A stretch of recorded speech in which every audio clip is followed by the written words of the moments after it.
Bu bəhsdə inşallah-ləziz qol kəlməsinə raci söhbət eləyəcəyik. Çünki Cənab-ı Mirzə Əbu Talib Suyutiyə yazdığı haşiyədə bu mətləbi bəyan eləyib və eyni zamanda bizim də onları bilməmiz lazımdır. Çünki əgərləri bunları bilməsək, qovlla ləfzin bir-biri ilə fərqini bilmərik, qarışdırarıq. Bəli, ondan sonra iş mürəkkəbləşər. O haşiyədən gələn deməm mətləbi inşallah-ləziz yavaş-yavaş oxuyaq. Ləv əbbərə huna bil qovl ləzimət dövr liəxsil kəlam fi qovlihi vəl qovli əmmə əqulu qovluhu vəl qovlu əmmə bəyanı hükmül qovl la həddün ləhu kəma huvə zahir fəyəndəfi'ud dövr və hasilul kəlami. Bura fikir ver, deyir fi hazəl məqam ennəl qovlə müştərəkun ləfsiyyun lakinnəhu cinsun qaribun və ləfsu cinsun bəyidun lakinnəhu leysə bi müştərəkin ləfsiyyin. Buyurur ki, mətləbin hasili burada budur ki, qol müştərəki ləfsidir. Müştərək ləfsi yəni odur ki, bir ləfsin iki mənası olar. 3 mənası olar, hətta 10 dənə mənası ola bilər, hətta ola bilər ki 100 mənası ola bilər. Vazı, yəni o vəz eləyən, o ləfzi vəz eləyən yaradan mənanın ədədi qədər bu ləfzi vəz eləyib. Qur'an-ı müqəddəs deməli qur kəlməsinə 2 mənası var, Quranda gəlib bu.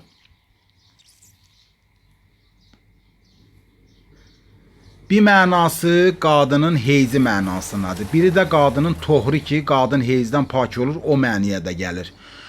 Qur ləfsinin ki, 2 mənası var. Vazı bu ləfsi, yəni o vəz eləyən bu ləfsi 2 mərtəbə yaradıb, 2 dəfə vəz eləyib. Bir dəfə qadının heyzi üçün, bir dəfə isə qadının heyzdən pak olması üçün vəz eləyib. Mənanın sayı qədər deməli o ləfsdən xəlq eləyib. Ya eyni ləfsi üçün 70 məna var. Göz, çeşmə, tərəzi, qızıl, ta 70-ədək. 70 dəfə demək bu eyni kəlməsi xəlq olunub. Buyurur ki, qol kəlməsi həmin cürdür ki, qol müştərək ləfsidir. Yəni qol 2 dəfə xəlq olunub. Bir dəfə o əlfazı ki, yəni o ləfslər ki, mən və sən deyirik, olar.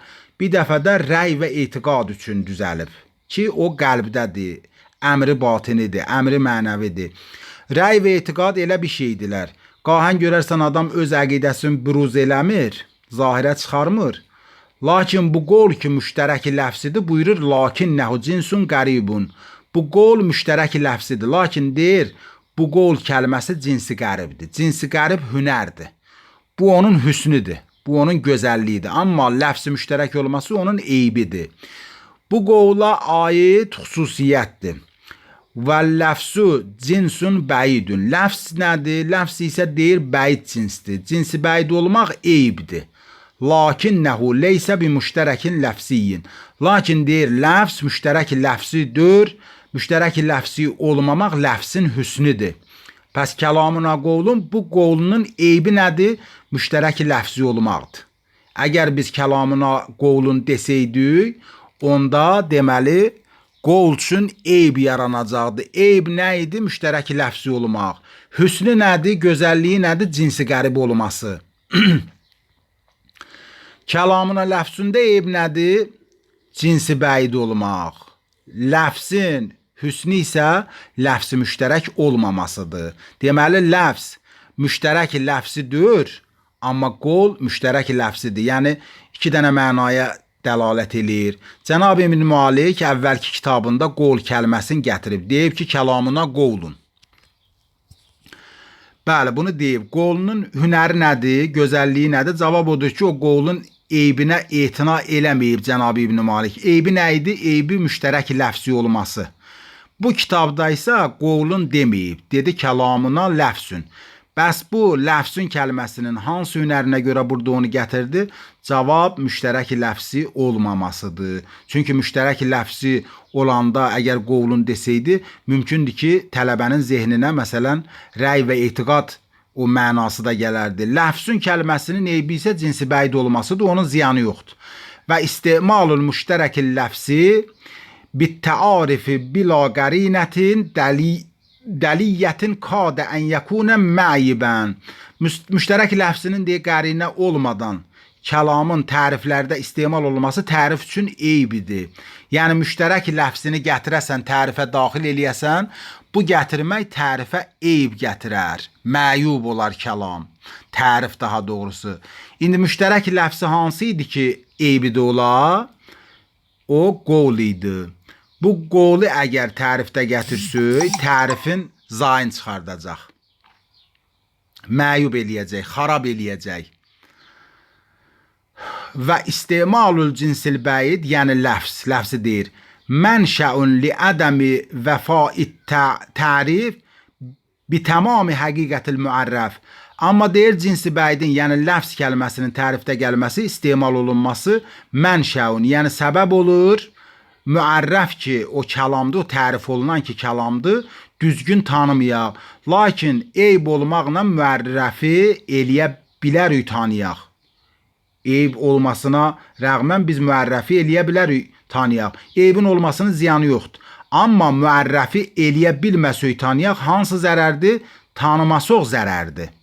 Fə istemal kullin minhuma, daha doğrusu minhumanın deməli huma təsniyə zəmiri qayıdır ləfzlə qovla. Bi etibari vəsf-i sani, qovlun ikinci vəsfi cinsi qərib olması idi. Ərcəh deyir vəsf-i sani ərcəh minəl axər. Bi etibari vəsf-il əvvəl. Ləfz kəlməsinin birinci deməli vəsfi müştərək ləfzi olmaması idi. Bu iki dənənin qovla ləfzin hər ikisinin istemal olunmasından qovlun ikinci vəsfi, yəni cinsi qərib olması ərcəhdir, yəni behtərdir. Vəsfi əvvəlin, yəni o ləfz kəlməsinin ki, birinci vəsfi müştərək ləfzi olmamasıdır bundan, mötəbər olmasından. Pəs qovlun ikinci vəsfi, xülasə, ləfzin əvvəlinci vəsfinə nəzərən behtərdir. İndi əksinədir, ləfz ikinci vəsfinə etibarən ləfzin ikinci vəsfi cinsi bəyid olması idi da. Qovlun birinci vəsfi behtərdir. Lakin istemalul ləfz mə vücudə hazət təarüz, yəni hər birinin bir zərəri var və bir dənə də mənfəəti var. Ərcəh, lakin ləfzi bəyənirik istemal eləməkdə. Deyirik ki, kəlamına ləfzün behtərdir qovl deməkdən. Ki, gərək deyək kəlamına qovlun. Bunu demək yəni yaxşı düşməyəcək, xarab eləyəcək tərifi. Niyə ləfz behtərdir və niyə qol behtərdir? İllətin dedik və tamam dərsin də canı o deyilənlərdə idi ki, sizin xidmətinizə dedim. Lakin istemalul ləfz ki dedi, kəlamına ləfzün, bu təarüzlə, təarüz ona görə deyir ki, bu ləfz kəlməsinin bir eybi var, bir dənə də hüsnü var. Deyir, bu təarüzlə ərcəhdir, behtərdir, yəni üstündür. Niyə? Liənnə dəf'əz zərər möhtəməl, mətndə deyilmi möhtəməl? Əhəmmü min cəlbin nəf. Aqil olan adam zərəri dəf eləməyi, mənfəəti cəzb etməkdən üstün bilər. İnsan gərək zərəri dəf eləsin, mənfəəti cəzb eləməyin fikrində olmasın. Əgər qol desəydik, tərifə zərər yetişəcəkdir. Zərər də müştərək olmaqdır. Bu zərər nəyi xarab eləyər? Deməli, tərifə əğyarı daxil eləyər. Zərər əğyarın tərifə daxil olması məsələsidir ki, o əğyar rəy və etiqaddır. Qol desəydik, kəlamına qolun desəydik. Amma əgər ləfz desək, zərər nə olacaq? Zərər təkcə o olacaq ki, müərrəf, yəni o kəlam dürüst başa düşülməyəcək. Amma əğyar daxil ola bilməyəcək. Bu ən mühüm məsələdir. Bəs ləfz deməyimiz zərəri dəf eləyir. Yəni əğyar ki, rəy və etiqaddır, qoymayacaq ki, o ləfz daxil olsun o tərifə. Müntaha cəlbi mənfəət olmayacaq, mənfəət cəlb olunmayacaq. Niyə? Buna görə ki, tərif xeyli vazih olmayacaq, açıq-aşkar olmayacaq, xeyli yəni başa düşülən olmayacaq. Elm usulüdən də deyilir ki, aqilin əgər əmri dair ola, möhtəməlin zərərinin dəf olunması ilə mənfəətin cəlb olunması arasında aqil möhtəməlin zərərini dəf eləməyi müqəddəm eləyər. Əgər qol desək, kəlamın mahiyyəti gözəl başa düşülər. Amma ləfz desək, kəlamın mahiyyəti doğru dürüst başa düşülməyəcək. Orada qol səbəb olur ki, bizə mənfəət yetişə. Çünki kəlam doğru, dürüst, yetərincə kifayət qədər aydın olur, başa düşülür.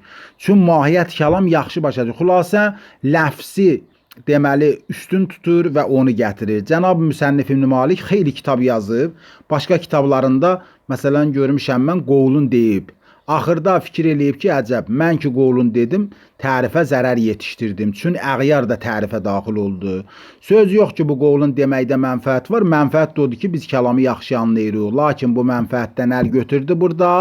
Deməli, əlfiyyədə zərəri dəf eləmək üçün ləfsün dedi. Və lihaza ixtarəhu. Yəni, müsənnif zərəri dəf eləməkdən ötürü ixtiyar elədi fil əlfiyyə ki, bu kitab müsənnifin axırıncı kitabıdır. Bu kitabda əl-müəxxəru təsnifuha ənil kafiyyə ki, bu axır kitabı ki, müsənnif yazıb, deməli, fə innən nəzərəl-lahiq ədəqquhu minəs-sabiq. Ümdə olan da elə budur. Hər aqil yaşadığı dönəmdə təcrübə ələ gətirir. Sədi özünə razı deyir ki, kaş Xuda məni 2 dəfə dünyaya gətirəydi. Birinci dəfə təcrübə ələ gətirmək üçün, ikinci dəfə isə həmin təcrübə əsasında əməl eləmək üçün. Buna görədir ki, lahiqin nəzəri ədəqqidir. Yəni, olduqca dəqiqdir. Sabiqin nəzərindən. Yəni, o əvvəldə ki, bir fikrin var idi, onu əncam veribsən, o qədər də dəqiq olmur. Amma sonradan ki fikirləşirsən, deyir o müsəlmanın sonraki ağlı. O sonra ki fikirləşirsən, o lahiqin nəzəri ədəqqidir. Yəni olduqca dəqiqdir o sabiqin nəzərinə. Və çün bu kitab ki axırda yazıb, əvvəldə yazdığı kitabda kəlamına qovlun deyib. Amma bu ömrün axır çağlarında yazdığı bu kitabda fikirləşib ki, balam, mən burada elə bir iş görmüşəm. Söz yox, mənfəət olub, kəlam yaxşı, doğru, dürüst anlaşılıb mahiyyəti, amma deməli tərifə əğyarı daxil eləməklə xarablamışam tərifi. Bəli, ona görə deyir ki, lahiqin nəzəri ədəqqidir, deməli sabiqin nəzərindən. Bu kitabı axırda yazıb, qol deməklə zərəri görüb, yəni əğyar da tərifə daxil olub, mənfəət olmasına baxmayaraq. Amma deyir ki, mən bu mənfəətdən imtina eləyirəm əlfiyyədə və o zərərin qarşısını alıram. Burada gəldi ləfsün dedi ki, ta rəylə etiqad tərifə daxil olmasın. Əgərçi ləfs kəlməsi kəlamın mahiyyətini yaxşı anlatmır, tanıtdırmır, amma yenə də deməli ləfs kəlməsini gətirməyi daha uyğun bilib ki, tərifə əğyar daxil olmaya. Bu kəlamın mahiyyətini başa düşmək xeyli mühümdür. Lakin əğyar daxil olar və bu mühüm zərərdir. Liza ləfsün deməyi ixtiyar elədi.